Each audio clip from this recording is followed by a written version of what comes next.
प्यारे बच्चों, हिंदी की व्याकरण कक्षा में आपका स्वागत है। जैसा कि आप देख रहे हैं, आज हम अपना छठा जो पाठ है संज्ञा, इसके अभ्यास प्रश्न कर रहे थे। तो आज हम क्या करेंगे, आज शुरुआत करते हैं पहले पुनरावृत्ति से, फिर अभ्यास प्रश्न करेंगे। हमने 2 इसके अभ्यास प्रश्न कर भी लिए थे, आपको पता होगा। तो सबसे पहले शुरुआत करते हैं परिभाषा से। हमेशा जो शुरुआत हम परिभाषा से क्यों कर रहे हैं, क्योंकि परिभाषा आपको याद हो जानी चाहिए। और फिर हम संज्ञा के भेद बता देते हैं एक बार, और कौन कौन से भेद हैं उदाहरण सहित ये आपको याद होना चाहिए। तो परिभाषा है किसी व्यक्ति, वस्तु, स्थान या भाव के नाम को संज्ञा कहते हैं। संज्ञा के ये परिभाषा हो गई। भेद आपको पता है, संज्ञा के 3 भेद होते हैं: व्यक्तिवाचक संज्ञा, जातिवाचक संज्ञा और भाववाचक संज्ञा। तो एक नई चीज़ है, कक्षा 4 में आपने भेद के बारे में जाना। संज्ञा की परिभाषा तो आप पहले से ही, बचपन से ही जानते थे, क्लास पहली कक्षा से ही शुरू हो जाता। तो हमने भेद आज आपको बताए, कौन कौन से थे: व्यक्तिवाचक संज्ञा, जातिवाचक संज्ञा और भाववाचक संज्ञा। तो व्यक्तिवाचक संज्ञा क्या होता है?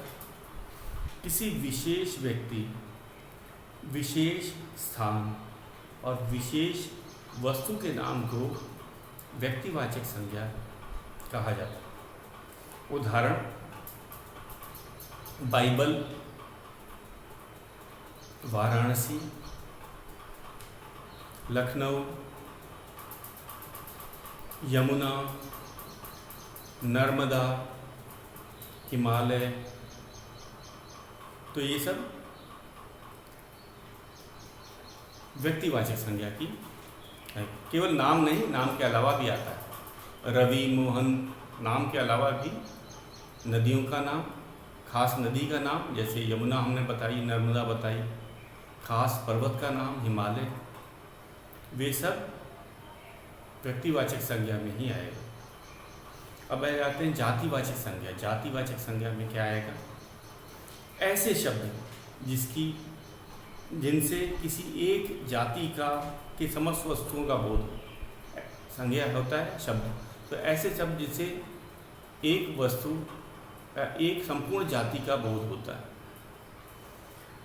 जैसे कि हाथी, घोड़ा, पहाड़, लड़का, लड़की, ये सब क्या है? जातिवाचक। इससे संपूर्ण जाति का पता है। जैसे हम लड़का बोल रहे हैं तो संसार के सभी लड़के जातिवाचक संज्ञा में ही आएंगे।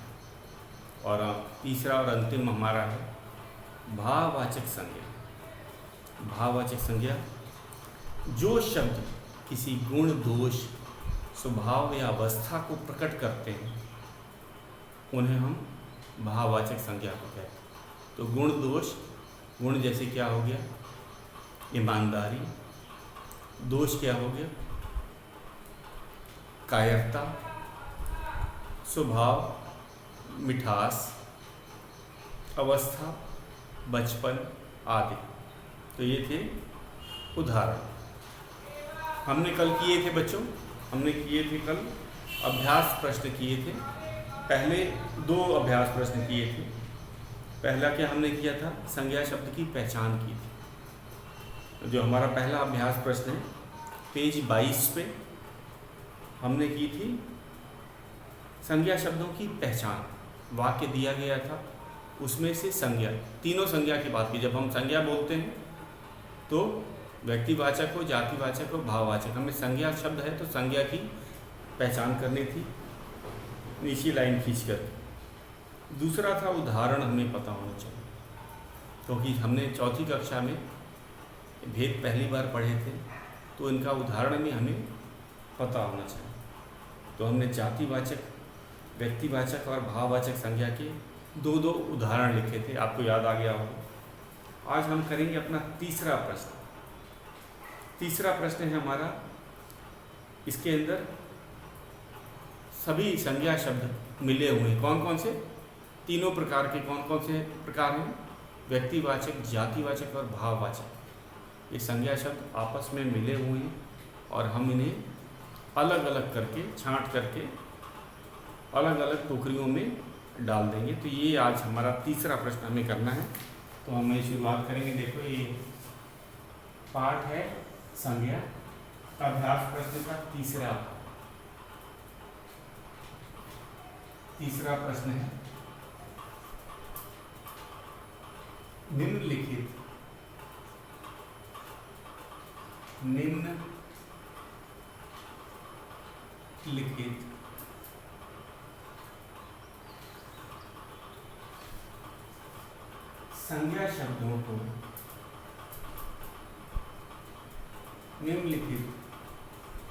संज्ञा शब्दों को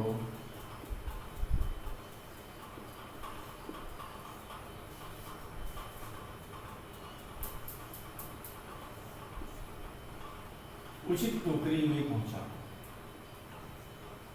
उचित टोकरी में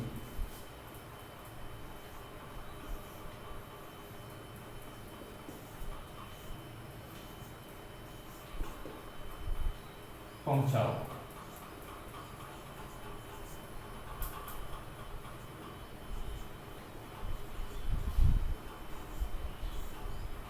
तो कौन कौन से संज्ञा शब्द है पहले मैं उनको लिख देता हूं।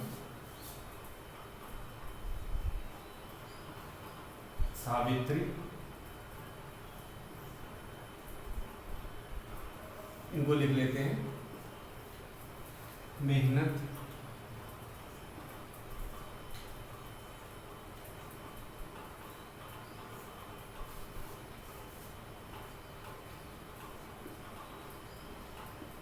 बंगलौर,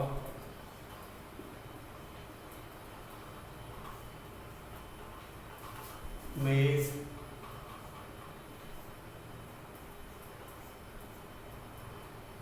हंसी,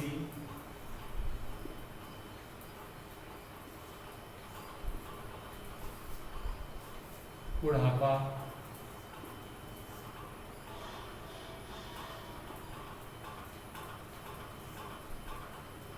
ऊंचाई,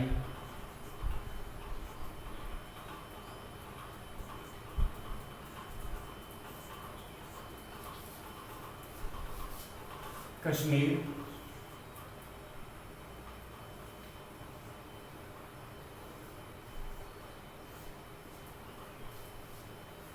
मशीन,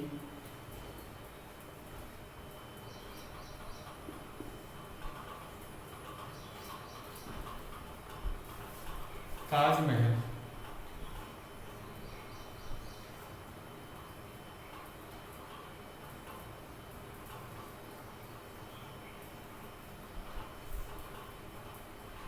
नदी,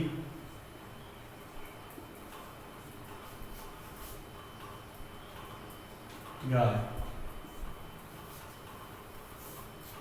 ये था, ये शब्द दिए गए थे। अब हमें इन्हें टोकरी में लिखने हैं। तो एक बार टोकरी को बना देते हैं।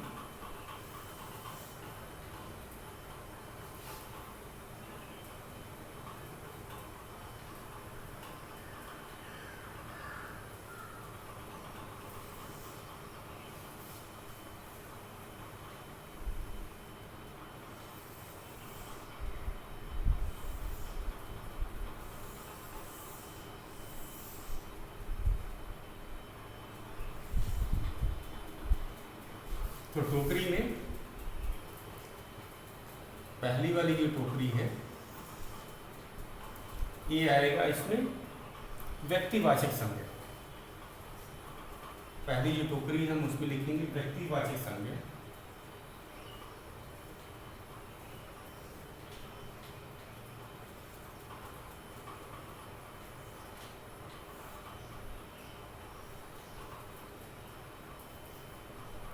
दूसरी टोकरी है उसमें जातिवाचक संज्ञा लिखेंगे।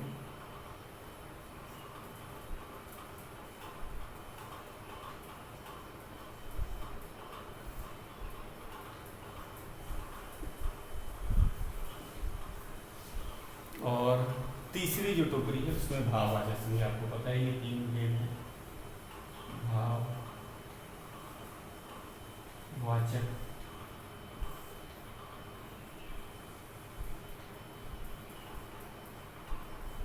संज्ञा, तो तीनों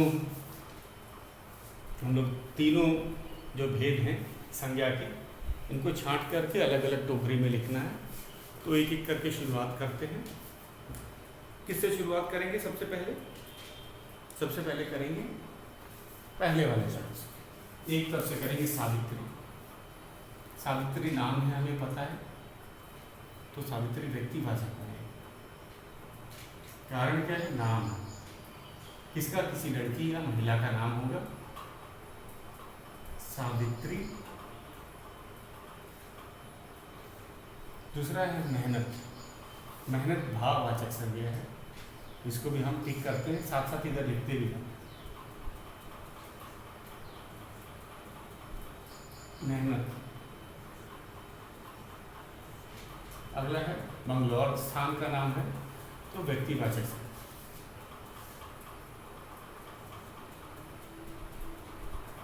बंगलौर।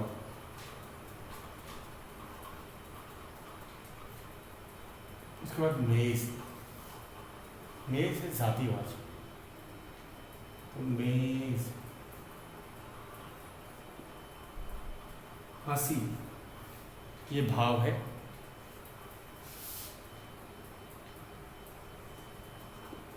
हंसी भाववाचक है, तो हमने लिख दिया इधर। बुढ़ापा, अवस्था। अवस्था मैंने बताया है भाव में रहता है। बुढ़ापा। ऊंचाई, लंबाई, ये सभी भाववाचक संज्ञा में आएगा। ऊंचाई, ये भी हो गया। हम लोग टिक करते जा रहे हैं साथ साथ कि कोई शब्द छूटे नहीं। कश्मीर, स्थान है कश्मीर। मशीन, मशीन है जातिवाचक। मशीन जातिवाचक। ताजमहल है व्यक्तिवाचक। ताजमहल।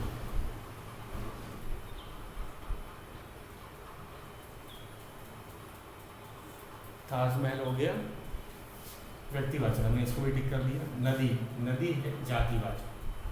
किसी खास नदी की नहीं बात की गई है, तो ये समस्त नदियों के लिए है, तो ये जातिवाचक।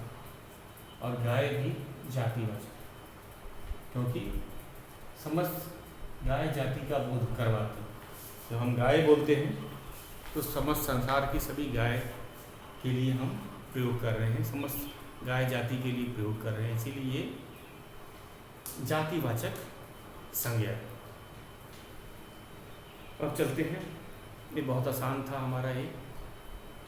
अब हम अपने चौथे प्रश्न पे चलेंगे, तो मिटा देते हैं इसको। तो हमने छांट करके लिखा संज्ञा के तीनों भेद जो थे, उदाहरण आपको अलग अलग कर दिए। तो अब चलते हैं अपने चौथे प्रश्न। एक बार फिर से देखना है तो देख लीजिए।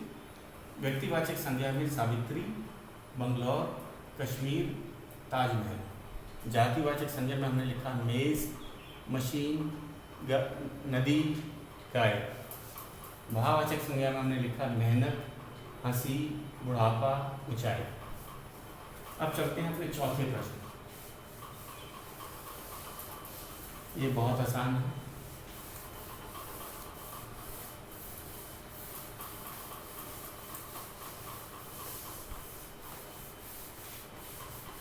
हमारा चौथा प्रश्न है सही और गलत का निशान लगाना। प्रश्न है चौथा, निम्नलिखित वाक्यों के सामने निम्नलिखित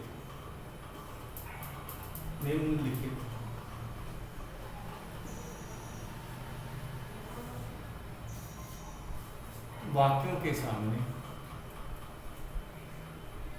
निम्नलिखित वाक्यों के सामने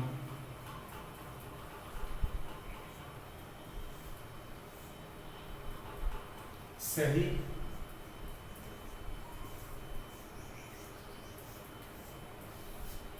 और गलत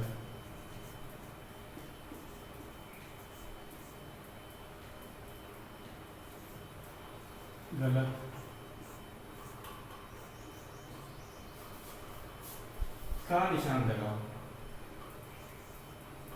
का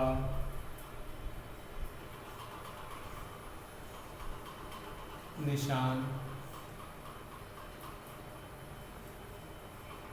लगाओ।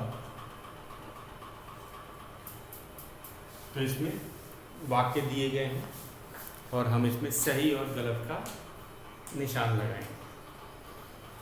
और ये बहुत आसान है। पहला वाक्य दे रखा है हमें क, लड़का व्यक्तिवाचक संज्ञा। लड़का व्यक्तिवाचक संज्ञा है, ये गलत है। मैंने बताया था आपको कि लड़का है, जब हम लड़का शब्द बोलते हैं तो समस्त लड़का जाति, संसार के सभी लड़के के लिए हम लोग इसका प्रयोग कर रहे हैं, तो ये गलत है। लड़का व्यक्तिवाचक संज्ञा नहीं है, लड़का जातिवाचक संज्ञा। तो वाक्य गलत हो गया, हम इस पर गलत का निशान लगाते हैं। वह है लड़का, लड़का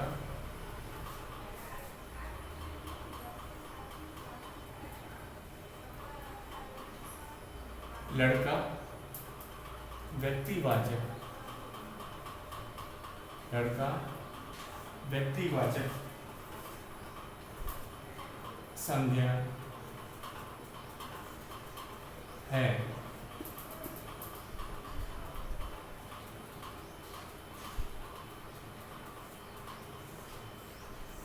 तो ये गलत है, मैंने आपको बता दिया।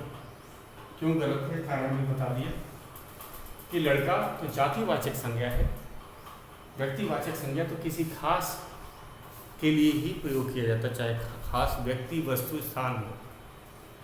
तो ये गलत है। अगला वाक्य हमारा ख है।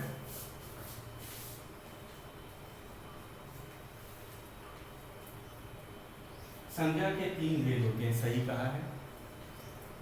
संज्ञा के 3 भेद होते हैं, 3 भेद होते हैं। संज्ञा के 3 भेद होते हैं।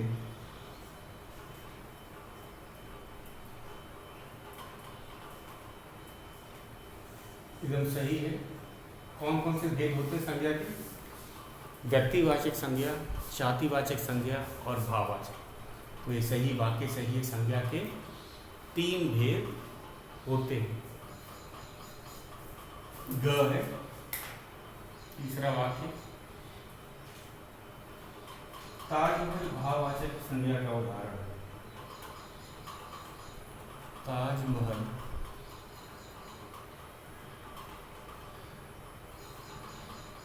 भाववाचक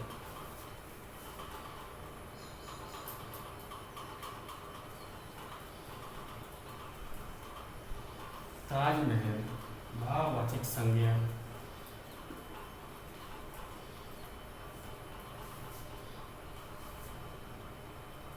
का उदाहरण है। का उदाहरण है।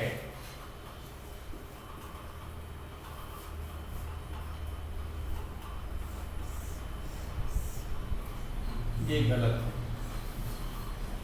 ताजमहल भाववाचक संज्ञा का उदाहरण नहीं है, क्योंकि मैंने आपको बताया था ताजमहल क्या है, किसी खास इमारत का नाम, और इसलिए यह व्यक्तिवाचक संज्ञा क्या है, व्यक्तिवाचक संज्ञा के अंतर्गत आएगा, न कि भाववाचक। तो ताजमहल व्यक्तिवाचक संज्ञा का उदाहरण है, न कि भाववाचक संज्ञा का। भाववाचक संज्ञा में क्या होता है, जो मन के भाव होते हैं, जैसे खुशी हो गया, ईमानदारी हो गया, ये सब क्या है, भाववाचक संज्ञा के उदाहरण है। तो ये क्या है, इसलिए हमने इसको गलत लिखा।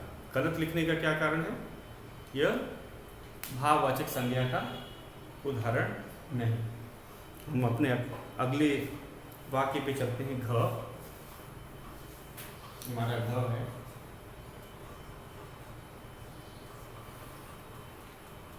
किसी व्यक्ति, वस्तु, स्थान या भाव के नाम की संज्ञा है।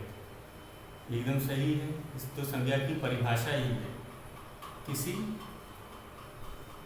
व्यक्ति, वस्तु,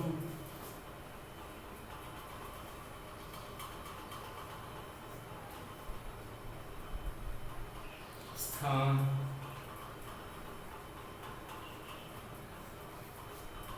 या भाव के नाम को, या भाव के नाम को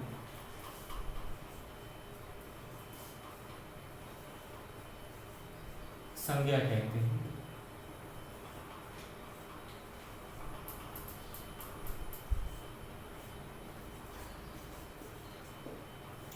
ये संज्ञा की परिभाषा ही है, इसलिए एकदम सही। संज्ञा किसी व्यक्ति, वस्तु, स्थान या भाव के नाम को कहते हैं। तो ये था हमारा चौथा प्रश्न, बहुत आसान था। अब हम चलते हैं अपने 5वें प्रश्न की तरफ। एक बार फिर से इसको दोहरा लेते हैं। लड़का व्यक्तिवाचक संज्ञा है, गलत है, जातिवाचक होता है। संज्ञा के 3 भेद होते हैं, एकदम सही है। ताजमहल भाववाचक संज्ञा का उदाहरण है, ताजमहल व्यक्तिवाचक संज्ञा का उदाहरण, इसलिए हमने गलत लगाया। किसी व्यक्ति, वस्तु, स्थान या भाव के नाम को संज्ञा कहते हैं, परिभाषा ही है, एकदम सही। अब चलते हैं अपने 5वें प्रश्न की तरफ।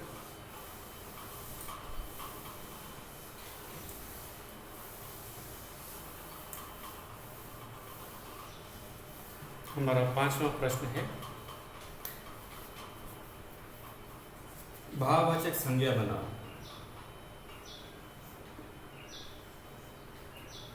भाववाचक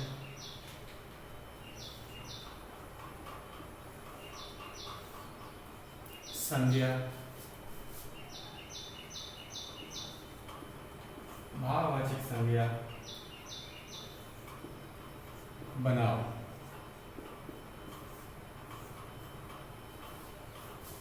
पहला है कायर जमा ता। तो जो प्लस का निशान या जमा का निशान है या धन का निशान इसे कहा जाता है। तो कायर जमा ता, कायरता, ये उदाहरण के तौर पे हमने लिखा हुआ है कायरता।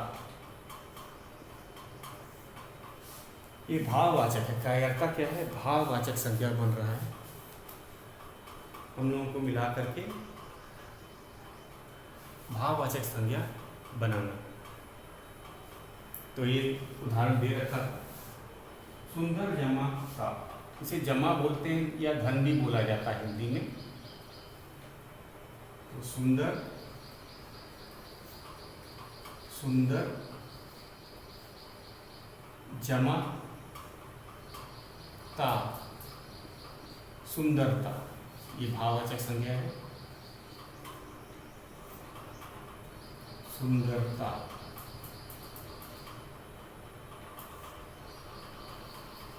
अगला है मित्र, मित्र जमा ता, ये है मित्रता।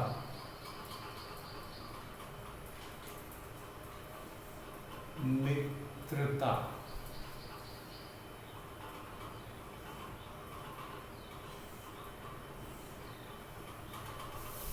मधुर जमा ता, मधुर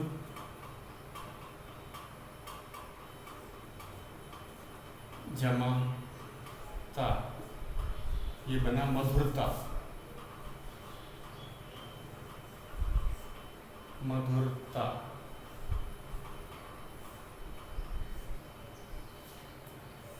और अंतिम शब्द है हमारा वीर जमा ता, ये बना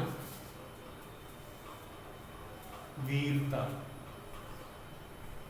वीर जमा ता बना वीरता। तो एक बार इसको दोहरा लेते हैं। कायर जमाता कायरता, सुंदर जमाता सुंदरता, मित्र जमाता मित्रता, मधुर जमाता मधुरता, वीर जमाता वीरता। तो कायरता, सुंदरता, मित्रता, मधुरता, वीरता, ये भाववाचक संज्ञा है। अब इसके साथ ही हमारा प्रश्न पूरा हो गया। ये क्रियाकलाप वाला है, इसको भी आप करेंगे। ये कैसे करना है उसका तरीका मैं आपको बता देता हूँ। क्रियाकलाप, आप इसे इंग्लिश में एक्टिविटी वाला जो क्वेश्चन बोला जाता है। फाइल की शीट आपने ले ही रखी है, ड्राइंग फाइल की शीट्स। तो ये क्रियाकलाप का प्रश्न कैसे किया जाता है उसको मैं बता देता हूँ। क्रिया कलाप,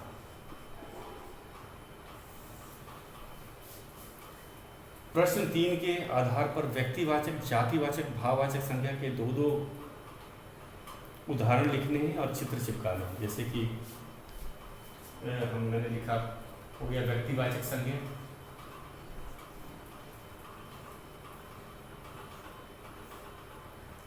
संज्ञा, जातिवाचक। ये आपको खुद करना है, मैं तरीका बता देता हूँ। जातिवाचक संज्ञा, और तीसरा हो गया भाववाचक संज्ञा। भाववाचक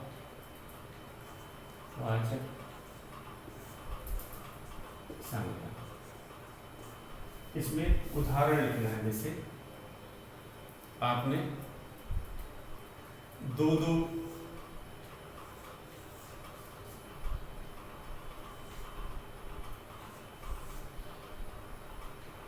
पहले उनका नाम लिखना है। जैसे ताजमहल, जैसे ताज महल, मैं एक एक उदाहरण दे देता हूँ। ताजमहल लिखा है, इसके बाद में आप ताजमहल का चित्र चिपकाएंगे। ठीक उसी तरह जातिवाचक में, जैसे आपने हाथी लिखा, हाथी, यहाँ पे हाथी का एक चित्र चिपकाएंगे। जिसको चित्र नहीं मिलेगा वो बना भी सकता है। अब जैसे भाववाचक, भाव में क्या होता है? खुशी, खुशी। अब खुशी के लिए आप एक हंसता हुआ चेहरा बना सकते हैं, खुशी दिखाने की। तो ठीक इसी तरह आपको पहले नाम लिखना है। 3 तरह की आपको पता है, 3 प्रकार के संज्ञा हैं, व्यक्तिवाचक संज्ञा, जातिवाचक और भाववाचक संज्ञा। हमें 2 उदाहरण लेने हैं। तो पहले नाम लिखना है, जैसे ताजमहल, और यहाँ पे ताजमहल का चित्र बना, या आपने लिखा है यहाँ पे एवरेस्ट, एवरेस्ट का चित्र चिपका दिया, या आपने यहाँ लिखा महात्मा गांधी, महात्मा गांधी का चित्र चिपका दिया। ठीक उसी तरह जातिवाचक, अगर आप मेज़ लिख रहे हैं तो यहाँ मेज़ का चित्र कर दें। किताब लिख रहे हैं तो किताब का चित्र चिपका दें या बना दें। कभी कभी आपको चित्र मिलता नहीं है लॉकडाउन में, तो आप उसको बना भी सकते हैं। मेज़ का, किताब का। खुशी, खुशी भाव में आता है, खुशी, दुख, उसमें हंसता हुआ एक चेहरा बना दें, स्माइली ही बना दें। तो ये इस तरह करना है। ड्राइंग शीट पे आसानी से कर लेंगे। तरीका मैंने बता दिया, बाकी आपको 2 करना है सबका। एक का तो मैंने उदाहरण दे दिया, दूसरा आप इसे खुद करेंगे। तो क्रियाकलाप के जो प्रश्न होते हैं बच्चे खुद करते हैं, अपनी मर्जी से करते हैं, और जो आपको पसंद आए। जरूरी नहीं कि ताजमहल का चित्र नहीं मिल रहा है तो आपको ताजमहल ही बनाना है, ऐसी बात नहीं। तो इसी के साथ बच्चों हमारा 6ठा पाठ समाप्त होता है। इसके बाद हम अपने खुलते पंख के पाठ करेंगे। तो ये हमने पहले व्याकरण के पहले 6 पाठ कर लिए। आज के लिए बस इतना ही।